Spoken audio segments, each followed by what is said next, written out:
हाय friends, good morning. Vande Mataram. आप लोगों को आज हम क्लास 10th का फिजिक्स का वीवीआई ऑब्जेक्टिव क्वेश्चन बताने जा रहे हैं। इस पर आप विशेष ध्यान दीजिएगा। सबसे पहला नंबर क्वेश्चन है, चैप्टर है पहला, प्रकाश का प्रवर्तन तथा अपवर्तन। इसी के बारे में हम बताने जा रहे हैं।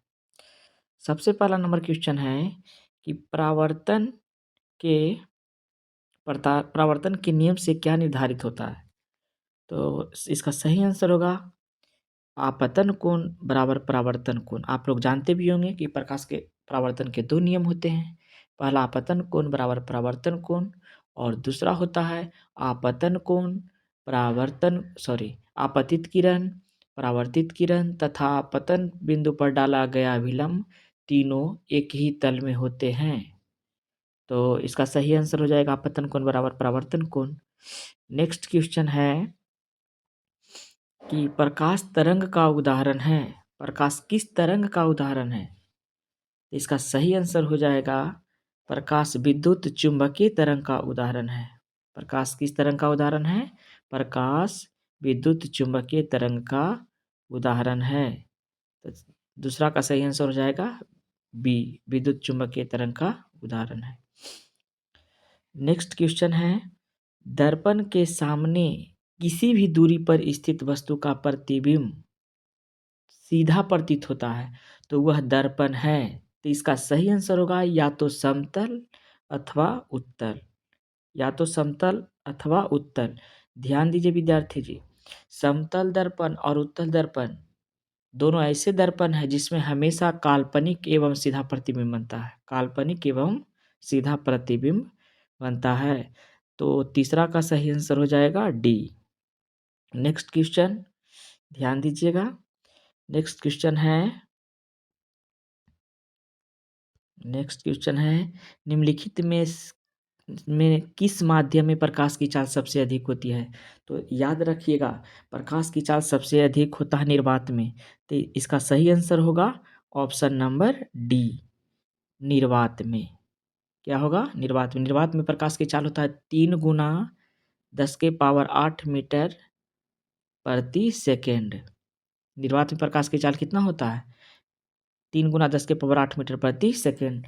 प्रकाश विभिन्न माध्यमों में जो प्रकाश की चाल होती है उसको हम एक ट्रिक अर्थात लॉजिक के द्वारा बता देंगे, ठीक है। नेक्स्ट, पहले इसको ऑब्जेक्टिव पूरा क्लियर कर लेते हैं। नेक्स्ट, प्रकाश की किरणें गमन करती है। इसका सही आंसर होगा प्रकाश की किरणें सीधी रेखा में गमन करती है। तो 5 का आंसर हो जाएगा ये। नेक्स्ट क्वेश्चन है, तैलीय कागज होता है। तैलीय कागज कैसा होता है? तो तैलीय कागज पारभासी होता है या पारभासक, पारभासी या प्रभासक, जिसके आर पार हम पूर्णतः नहीं देख सकते हैं, अंशतः देख सकते हैं। तो तैलीय कागज होता है पारभासक। Option number C. ऑप्शन क्या हो जाएगा? सी। 6 का answer option number C. Next question है, प्रकाश के परावर्तन के कितने नियम हैं? तो हम पहला क्वेश्चन में बता चुके हैं विद्यार्थी जी। प्रकाश के परावर्तन के 2 नियम हैं। पहला आपतन कोण बराबर परावर्तन कोण और दूसरा आपतित किरण, परावर्तित किरण तथा आपतन बिंदु पर डाला गया विलंब तीनों एक ही तल में होते हैं। तो इसका सही आंसर हो जाएगा 7 का आंसर बी, 2 परावर्तन के 2 नियम होते हैं। नेक्स्ट क्वेश्चन है, समतल दर्पण द्वारा बना प्रतिबिंब होता है। तो समतल दर्पण द्वारा हमेशा काल्पनिक एवं सीधा प्रतिबिंब बनता है। कैसा? काल्पनिक एवं सीधा। इसको आभासी भी बोल सकते हैं। तो इसका आंसर हो जाएगा बी। नेक्स्ट क्वेश्चन है विद्यार्थी जी, एक अभिसारी किरण पुंज समतल दर्पण पर आपतित होती है, परावर्तित किरण पुंज होगा। क्या कहा? एक अभिसारी किरण पुंज समतल दर्पण पर आपतित होती है। अभिसारी मतलब एक बिंदु पर जमने वाला। तो परावर्तित किरण पुंज होगा। तो इसका सही आंसर होगा, बता रहे हैं विद्यार्थी जी, इसका सही आंसर होगा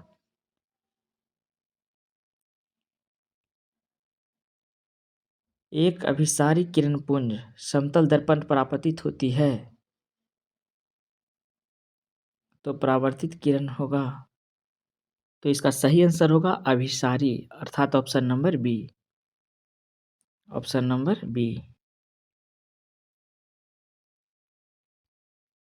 अभिसारी। नेक्स्ट क्वेश्चन है विद्यार्थी जी, किसी किसी समतल दर्पण का आवर्धन होता है। तो किसी समतल दर्पण का आवर्धन कितना होता है? +1 होता है। कितना होता है? +1। प्लस क्या दर्शाता है कि प्रतिबिंब कैसा है? काल्पनिक अर्थात आभासी, और वन का अर्थ होता है कि प्रतिबिंब की ऊंचाई वस्तु की ऊंचाई के बराबर है। नेक्स्ट क्वेश्चन है विद्यार्थी जी कि एक प्रकाश किरण एक समतल दर्पण पर लंबवत आपतित होती है तो परावर्तन कोण का मान क्या होता है? तो सुनिए, एक समतल दर्पण, क्या क्वेश्चन कहा कि एक प्रकाश किरण एक समतल दर्पण पर लंबवत आपतित होता है तो परावर्तन कोण का मान होता है 0। इसका सही आंसर होगा क्या? 0। क्योंकि जैसे समतल दर्पण है, इस पर आप एक किरण कैसे लंब जा रहा है? लंबवत। तो लंबवत जाने वाली किरण उसी पथ पर क्या हो जाती है? लौट जाती है। तो यहाँ आपतन कोण और परावर्तन कोण और अभिलंब तीनों तो एक ही तल में है। तो यहाँ आपतन कोण का मान भी 0 होगा और परावर्तन कोण का मान भी 0 होगा। तो इसका सही आंसर होगा डी। नेक्स्ट क्वेश्चन विद्यार्थी जी, गोलीय दर्पण के फोकसांतर एवं वक्रता त्रिज्या के बीच क्या संबंध है? तो गोलीय दर्पण की जो फोकस दूरी होती है वो वक्रता त्रिज्या की आधी होती है। तो इसका सही आंसर होगा फोकस दूरी वक्रता त्रिज्या की आधी होती है। यानी यहाँ कह सकते हैं सही आंसर होगा r बराबर 2f। r बराबर 2f। तो जिससे वक्रता त्रिज्या फोकस दूरी की दुगनी होती है। नेक्स्ट क्वेश्चन, किसी बिंब का अवतल दर्पण द्वारा बना प्रतिबिंब आभासी, सीधा तथा बड़ा पाया गया तो वस्तु की स्थिति कहाँ होगी? तो वस्तु मुख्य फोकस और दर्पण के ध्रुव के बीच में होगा। मुख्य फोकस और दर्पण के ध्रुव के बीच में होगा। तो इसका सही आंसर होगा डी, दर्पण के ध्रुव तथा मुख्य फोकस के बीच। दर्पण के ध्रुव तथा मुख्य फोकस के बीच। नेक्स्ट क्वेश्चन है विद्यार्थी जी, काल्पनिक प्रतिबिंब होता है। नेक्स्ट क्वेश्चन क्या है? काल्पनिक प्रतिबिंब होता है। काल्पनिक प्रतिबिंब हमेशा सीधा होता है। काल्पनिक के भाई को लॉजिक वे है कि एकदम बड़ी सीधा होता है, और वास्तविक का भाई एकदम उल्टा होता है। इसका सही आंसर हो जाएगा काल्पनिक प्रतिबिंब हमेशा कैसा होता है? सीधा।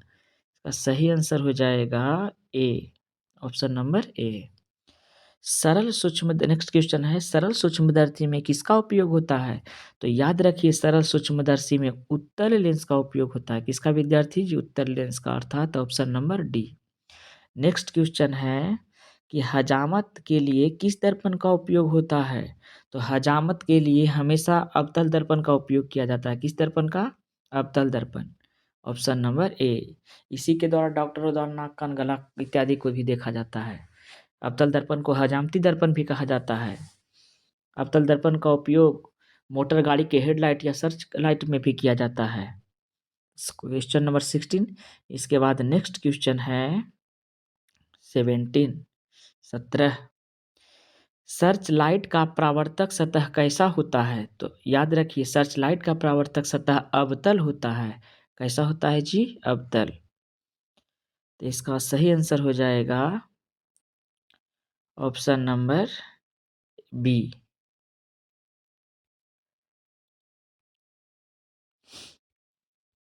Option number B.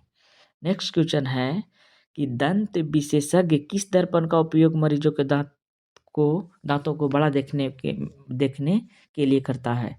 तो अभी तो बोले कि डॉक्टरों द्वारा नाक, कान, गला इत्यादि को देखने में किस दर्पण का उपयोग किया जाता है? तो अवतल दर्पण का उपयोग किया जाता है। तो इसका सही आंसर होगा बी।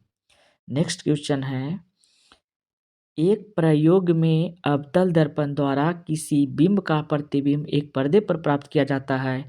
दर्पण की फोकस दूरी को निर्धारित करने के लिए प्रयोगकर्ता को मापने की जरूरत है। इस क्वेश्चन को अच्छा से समझिए विद्यार्थी जी। क्वेश्चन क्या कह रहा है? एक प्रयोग में अवतल दर्पण द्वारा किसी बिंब का प्रतिबिंब एक पर्दे पर प्राप्त किया जाता है। ठीक है। दर्पण की फोकस दूरी को निर्धारित करने के लिए प्रयोगकर्ता को मापने की जरूरत है। पहला ऑप्शन है दर्पण तथा पर्दा के बीच की दूरी, दूसरा है दर्पण तथा बिंब के बीच की दूरी, और तीसरा है ए और बी दोनों, और चौथा है इनमें से कोई नहीं। तो इसका हाँ विद्यार्थी, तो इसका सही आंसर क्या होगा? ऑप्शन नंबर सी सही होगा, ए और बी दोनों। क्योंकि फोकस दूरी ज्ञात करने के लिए दर्पण तथा पर्दा के बीच की दूरी भी ज्ञात होना चाहिए, तथा दर्पण तथा बिंब यानी वस्तु के बीच की दूरी भी ज्ञात होना चाहिए। दर्पण तथा पर्दा के बीच की दूरी यानी प्रतिबिंब की दूरी, दर्पण तथा बिंब के बीच की दूरी यानी वस्तु की दूरी, तब भी और यू मालूम रहेगा तभी तो हम ज्ञात कर सकते हैं। इसका सही आंसर होगा 19 नंबर का ऑप्शन नंबर सी, ए और बी। नेक्स्ट क्वेश्चन है विद्यार्थी जी, यदि किसी बिंब के प्रतिबिंब का आवर्धन ऋणात्मक है तो उस प्रतिबिंब की प्रकृति क्या होगी? तो याद रखिए, जब आवर्धन ऋणात्मक होता है तो प्रतिबिंब वास्तविक एवं उल्टा होता है, लेकिन जब आवर्धन धनात्मक होता है तो प्रतिबिंब काल्पनिक एवं सीधा होता है। तो आप ही बताइए इसका सही आंसर कौन होगा? ऑप्शन नंबर बी, वास्तविक ऑप्शन नंबर बी नहीं, सॉरी, ऑप्शन नंबर इसका आभास वास्तविक एवं उल्टा। तो इसका ऑप्शन नंबर ए सही आंसर होगा, ऑप्शन नंबर ए, वास्तविक एवं उल्टा।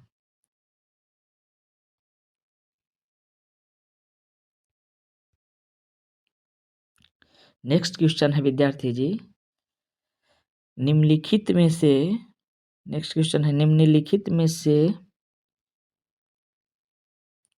कौन उत्तल दर्पण की फोकस दूरी है जिसकी वक्रता त्रिज्या 32 सेंटीमीटर है? तो याद रखिए, फोकस दूरी बराबर सूत्र ही होता है वक्रता त्रिज्या की आधी होती है, यानी एफ बराबर r/2। तो इसका सही आंसर होगा 32 के आधा 16, यानी 16 सेंटीमीटर। कितना सेंटीमीटर? 16 सेंटीमीटर। और उत्तल दर्पण की फोकस दूरी क्या होती है? धनात्मक होती है। इसका सही आंसर होगा option number C. Next question है विद्यार्थी जी 22, किस दर्पण का उपयोग पश्च दृश्य दर्पण के रूप में किया जाता है? पश्च दृश्य के रूप में किया जाता है, यानी पश्च दृश्य का मतलब होता है पीछे की वस्तुओं को देखने में किया जाता है। तो याद रखिए, पश्च दृश्य के रूप में किस दर्पण का उपयोग किया जाता है? उत्तल दर्पण। तो 22 का सही आंसर होगा ए, उत्तल दर्पण।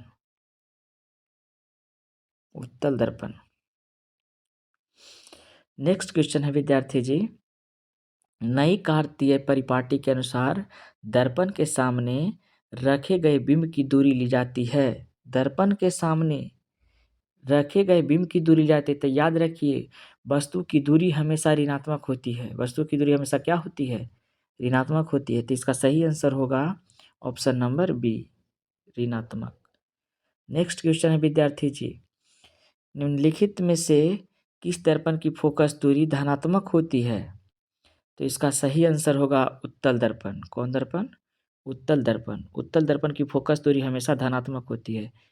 याद रखिए, उत्तल दर्पण और उत्तल लेंस दोनों की फोकस दूरी हमेशा क्या होती है? धनात्मक। नेक्स्ट क्वेश्चन है 25 नंबर।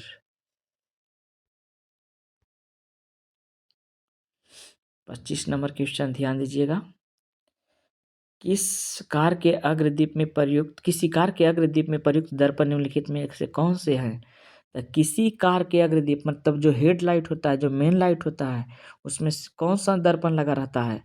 तो किसी भी कार के हेडलाइट मेन लाइट में अवतल दर्पण लगा हुआ रहता है। कौन सा दर्पण? अवतल दर्पण, option number A. Next question है विद्यार्थी जी, इस समतल दर्पण की फोकस दूरी होती है, तो समतल दर्पण की फोकस दूरी क्या होती है? तो समतल दर्पण की फोकस दूरी अनंत होती है। समतल दर्पण की फोकस दूरी क्या होती है? अनंत होती है। नेक्स्ट क्वेश्चन है विद्यार्थी जी, अवतल दर्पण के सामने वस्तु को कहाँ रखा जाए ताकि प्रतिबिंब उल्टा, वास्तविक और समान आकार के दिखे? तो याद रखिए, प्रतिबिंब समान आकार का कहाँ पर दिखता है? तो जब वस्तु को वक्रता केंद्र पर रखा जाता है। कहाँ पर रखा जाता है? वक्रता केंद्र पर। तो 27 का सही आंसर होगा ऑप्शन नंबर सी, वक्रता केंद्र पर। नेक्स्ट क्वेश्चन, दाढ़ी बनाने के लिए कौन सा दर्पण प्रयुक्त होता है? तो दाढ़ी बनाने के लिए किस दर्पण का उपयोग करते हैं? इसके पहले भी बता चुके हैं, अवतल दर्पण। इसी को तो हजामती दर्पण भी कहा जाता है, option number C. Next question है विद्यार्थी जी, किसी अवतल दर्पण की फोकस दूरी f और उसकी वक्रता त्रिज्या r है, तो निम्नांकित में कौन सा संबंध सही है? तो दो संबंध इसमें कह सकते हैं, f बराबर r/2 या r बराबर 2f, f बराबर 2 या r बराबर 2f। तो इसका सही आंसर होगा ऑप्शन नंबर बी, r बराबर 2f, अर्थात वक्रता त्रिज्या फोकस दूरी की दोगुनी होती है। नेक्स्ट क्वेश्चन है विद्यार्थी जी, उत्तल दर्पण में बना काल्पनिक प्रतिबिंब होता है, कैसा? तो उत्तल दर्पण में हमेशा काल्पनिक प्रतिबिंब बनता है, तो काल्पनिक है तो जब सीधा होगा, और वस्तु से हमेशा छोटा बनता है। उत्तल दर्पण में जो प्रतिबिंब बनता है हमेशा वस्तु से कैसा बनता है? छोटा बनता है। इसका सही आंसर हो जाएगा काल्पनिक सीधा, सीधा एवं हाश्रित, हरासित, हरासित। तो इसका सही आंसर होगा C, option number C. Next question है जी, नेक्स्ट क्वेश्चन है विद्यार्थी जी, किस दर्पण से हमेशा वस्तु से छोटा प्रतिबिंब बनता है? तो वस्तु से छोटा हमेशा किस दर्पण से प्रतिबिंब बनता है? उत्तल दर्पण। किस दर्पण? उत्तल दर्पण। तो इसका सही आंसर होगा ऑप्शन नंबर ए। सही आंसर क्या होगा? ऑप्शन नंबर ए।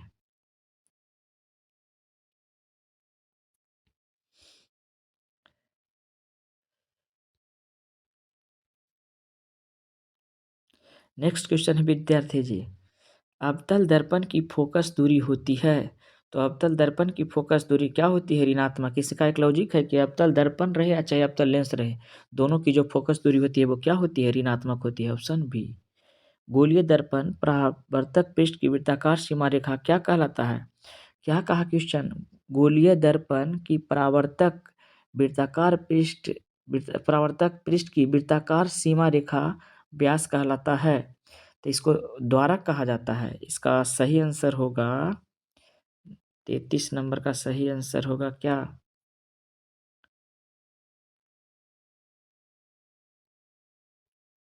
इसका सही आंसर होगा क्या विद्यार्थी जी? गोलीय दर्पण का द्वारक। सही आंसर होगा गोलीय दर्पण का द्वारक, यानी option number D.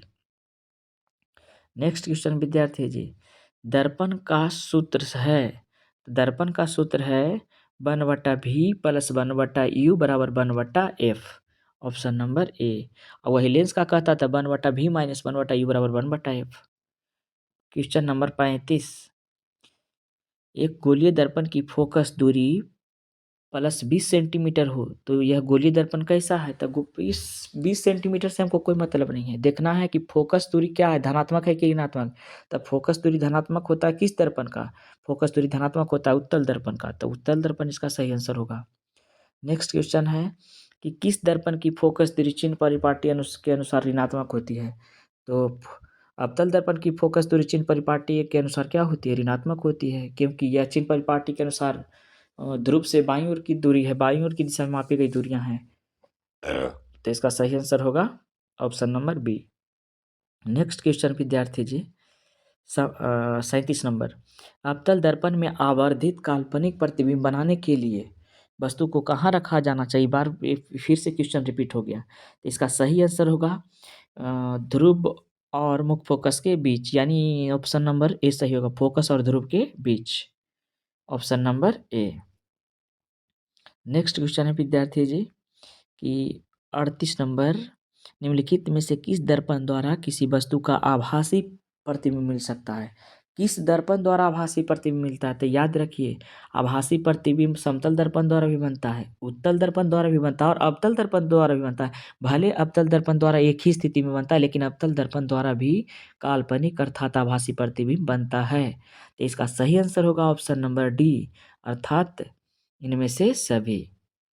Next question विद्यार्थी जी, फोकस दूरी 20 सेंटीमीटर के अवतल दर्पण की वक्रता त्रिज्या क्या होगी? तो वक्रता त्रिज्या फोकस दूरी की दोगुनी होती है, तो इसका सही आंसर होगा option number C, 40 centimetre. Next question है विद्यार्थी जी 40 नंबर, आँख नाक गला के चिकित्सक द्वारा उपयोग में लाए जाने वाला दर्पण है, तो इसका सही आंसर होगा ऑप्शन नंबर सी, अवतल दर्पण। 41 नंबर क्वेश्चन है, उत्तल दर्पण में आवर्धन का महत्तम मान क्या होता है? तो उत्तल दर्पण में आवर्धन का महत्तम मान माने सबसे बड़ा मान क्या हो सकता है? तो उत्तल दर्पण में आवर्धन आवर्धन बराबर होता है सूत्र प्रतिबिंब की ऊंचाई बटा वस्तु की ऊंचाई। प्रतिबिंब की ऊंचाई बटा वस्तु की, यहाँ आवर्धन होना चाहिए। उत्तल दर्पण में आवर्धन का महत्तम मान होना चाहिए होता है, तो हमेशा 1 से कम होता है। यहाँ 1 से कम होना चाहिए, 1 से कम, 1 से कम, क्योंकि उत्तल दर्पण में हमेशा वस्तु से छोटा प्रतिबिंब बनता है। तो 41 का सही आंसर होगा बी। नेक्स्ट क्वेश्चन, 1 से कम होना चाहिए वहाँ। नेक्स्ट क्वेश्चन है 42 नंबर। अवतल लेंस द्वारा प्राप्त प्रतिबिंब होता है। अवतल लेंस द्वारा कैसा प्रतिबिंब प्राप्त होता है? तो अवतल लेंस द्वारा हमेशा काल्पनिक एवं वस्तु से छोटा और सीधा प्रतिबिंब प्राप्त होता है। तो इसका सही आंसर होगा सीधा। अवतल लेंस द्वारा सीधा। यदि अवतल दर्पण का निचला आधा भाग टूट जाए तो प्रतिबिंब यदि यदि अवतल दर्पण का निचला आधा भाग टूट जाए तो प्रतिबिंब कैसा बनेगा? तो याद रखिएगा ना कि यदि अवतल दर्पण का निचला आधा भाग टूट भी जाता है ना, तो प्रतिबिंब पूरा ही बनेगा। लेकिन इसमें थोड़ा-सा यही होता है ना कि जो प्रतिबिंब जो है ना वो कम तीव्र बनेगा। क्या बनेगा? कम तीव्र। इसका सही आंसर होगा option number C. Option number C. Next question है कि फोकस दूरी 10 सेंटीमीटर में के अवतल दर्पण द्वारा उत्पन्न आवर्धन धनात्मक होगा यदि वस्तु दूरी का मान है। तो ध्यान दीजिएगा विद्यार्थी जी, यदि फोकस दूरी 10 सेंटीमीटर के अवतल दर्पण द्वारा आवर्धन धनात्मक होगा यदि वस्तु दूरी का मान है, तो इसका सही आंसर हो जाएगा 10 से कम। 10 से कम। इसका सही आंसर होगा वस्तु की दूरी होगा 10 से कम। हाँ, क्योंकि आवर्धन धनात्मक होगा कब? जब प्रतिबिंब काल्पनिक बनेगा। तब प्रतिबिंब काल्पनिक बनेगा कब? जब वस्तु मुख्य फोकस और ध्रुव के बीच में होगा। तो मुख्य फोकस तो 10 सेंटीमीटर, फोकस दूरी तो 10 सेंटीमीटर बोल ही रहा है। इसका मतलब कि वस्तु की जो दूरी होगा वो 10 सेंटीमीटर से क्या होगा? कम होगा। इसका सही आंसर होगा C. Option number C.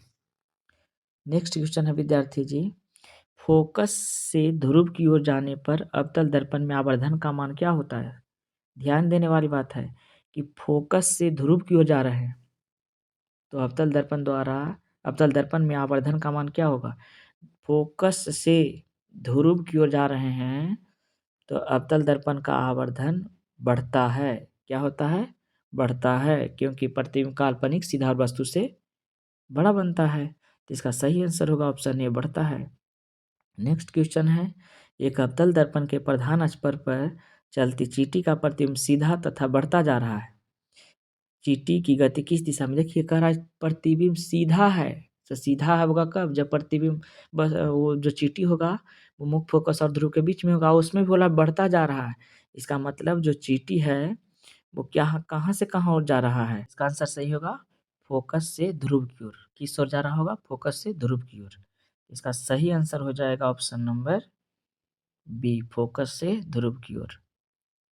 Next question है विद्यार्थी जी, किसी बिंब का वास्तविक प्रतिबिंब समान आकार का प्राप्त करने के लिए हेतु बिंब को उत्तल लेंस के सामने कहाँ पर रखा जाना चाहिए?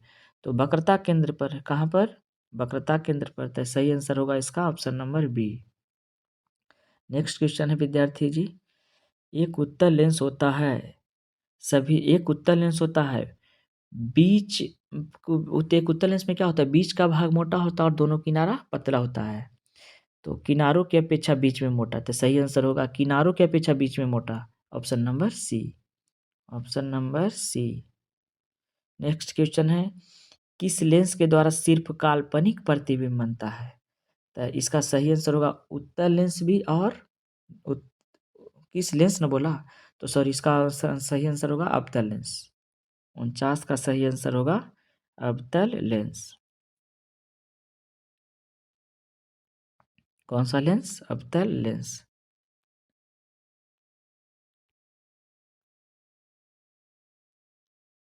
Option number B. Next question है, एक एंगस्ट्रम का मान कितना होता है?